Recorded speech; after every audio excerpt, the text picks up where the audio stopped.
Let's talk about how you're going to build your social media content strategy from the ground up. This is hashtag #AskInfluicity.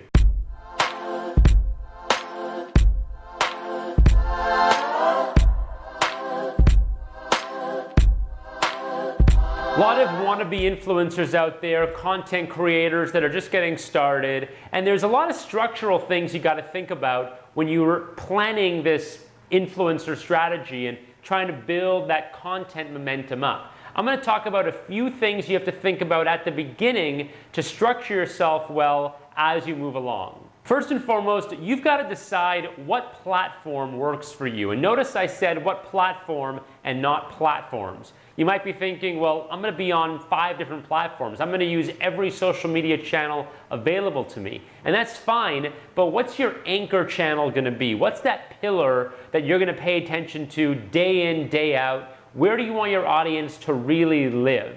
If it's YouTube, that's going to be a very different structural strategy than if it's Instagram, or if it's Twitter, or if it's Snapchat. In fact, you'll probably be coined by the term Snapchat influencer, or YouTube influencer, or Instagrammer. People think in terms of what platform you're native to. Where did your content originate from? Even if it's spread everywhere, you've got to think about what is that staple channel that really defines you as an influencer. Think about that early, because it is tough to change once you build momentum. The second thing you're going to do is think about your content templates. You can have more than one, but start with one for simplicity. What is that template of content going to look like for you? So are you creating cooking videos where you start off with the finished product, you move to the recipe, and then you take users through step by step how you created it?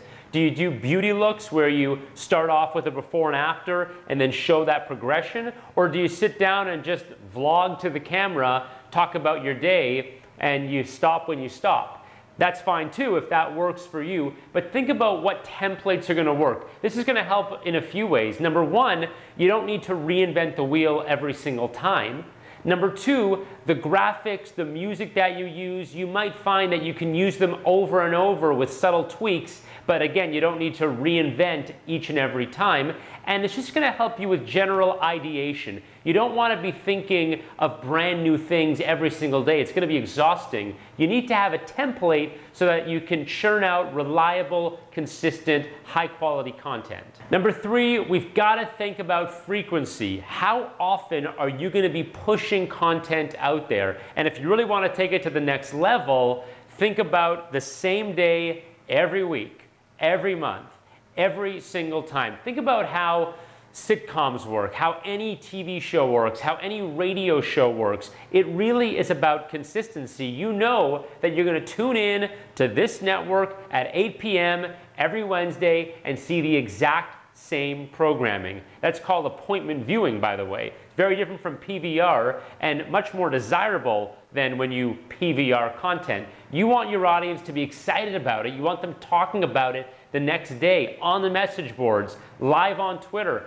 How cool would it be if you could Snapchat live when your content goes up to get instant feedback? You've got to think about frequency and timing. It is so important. Next, you've really just got to start creating, and you've got to be very comfortable pivoting frequently. Here's the reality of it. You're going to be creating content that changes a lot for the first few months, for the first year. In fact, if you create content for a year, go back and look at the content you created 1 year ago.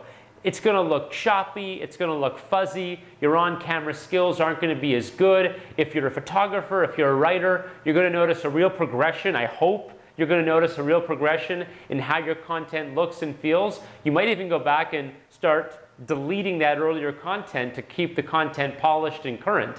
I'm not suggesting you should. It's nice to see what you look like at the beginning. But make sure you're pivoting, listening to your audience, taking feedback, and really learning as you go. It's amazing how fast you'll grow.